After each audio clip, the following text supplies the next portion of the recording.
وقت کی بات ہے، بغداد کا ایک بادشاہ ایک رات گہری نیند سو رہا تھا کہ خواب میں اس نے ایک بزرگ کو دیکھا۔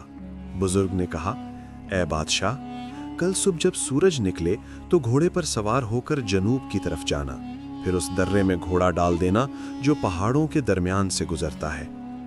یہ درہ پہاڑ کی ڈھلوان پر ختم ہوگا، وہاں غور کرنا، تمہارا گھوڑا خود بخود رک جائے گا۔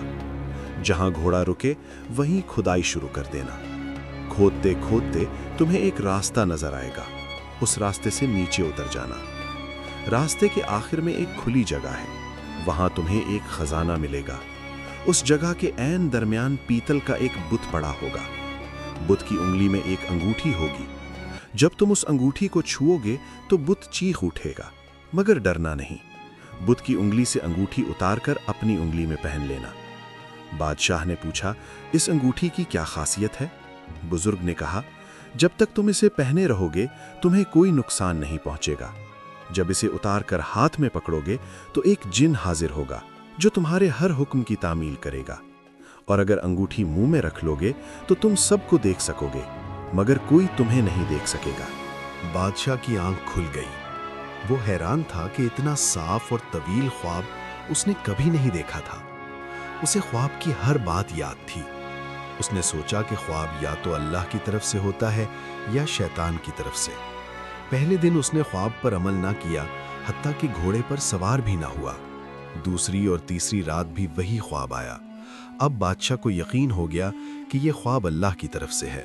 صبح ہوتے ہی وہ گھوڑے پر سوار ہو کر جنوب کی طرف روانہ ہوا۔ تنگ درے سے گزرا، ڈھلوان آئی تو گھوڑا ایک جگہ رک گیا۔ بادشاہ نے وہیں کھدائی شروع کی۔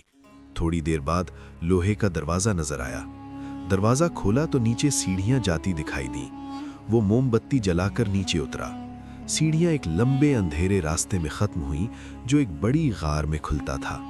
غار میں سونے کے ڈھیر لگے تھے، مگر بادشاہ نے ان کی پرواہ نہ کی۔ غار کے بیچوں بیچ پیتل کا ایک بت تھا، انسانی قد کے برابر، ایک ہاتھ میں تلوار اور دوسرے ہاتھ کی انگلی میں سونے کی انگوٹھی۔ جب بادشاہ نے انگوٹھی اتارنی چاہی تو بت چیخنے لگا۔ آوازیں غار میں گونج اٹھیں۔ بادشاہ ڈرا، مگر حوصلہ کر کے انگوٹھی اتار لی۔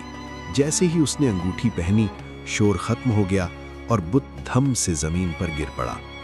بادشاہ غار سے باہر آیا، انگوٹھی اتار کر ہاتھ میں لی تو فوراً ایک جن حاضر ہوا۔ میرا نام میمون ہے، حکم دیجیے۔ بادشاہ نے حکم دیا، اس غار کا سارا خزانہ میرے خزانے میں پہنچا دو۔ جن نے حکم کی تعمیل کی۔ بادشاہ نے انگوٹھی منہ میں رکھی تو وہ نظر سے غائب ہو گیا۔ پھر انگوٹھی پہن کر محل واپس آ گیا۔ اس نے انگوٹھی کا راز کسی کو نہ بتایا، حتیٰ کہ اپنے 3 بیٹوں کو بھی نہیں۔ برسوں بعد وہ بیمار پڑا۔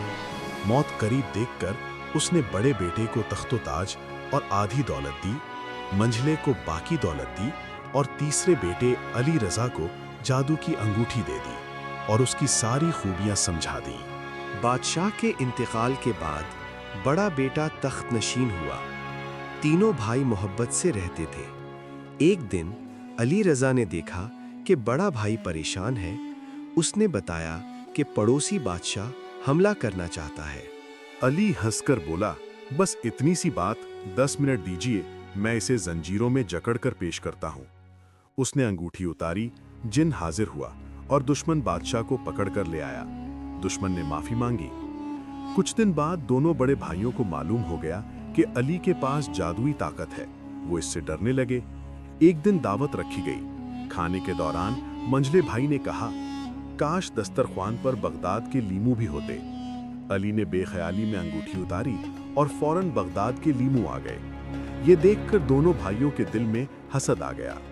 علی کی ایک خاص کنیز نے سب کچھ سن لیا اور علی کو خبر کر دی۔ علی نے گھر چھوڑ دیا اور جن سے دنیا کے سب سے حسین ملک اور حسین لڑکی کے بارے میں پوچھا۔ جن نے بتایا، جزیرہ کنفر اور وہاں کی شہزادی فاطمہ۔ علی جن کے ساتھ جزیرہ کانفر پہنچا۔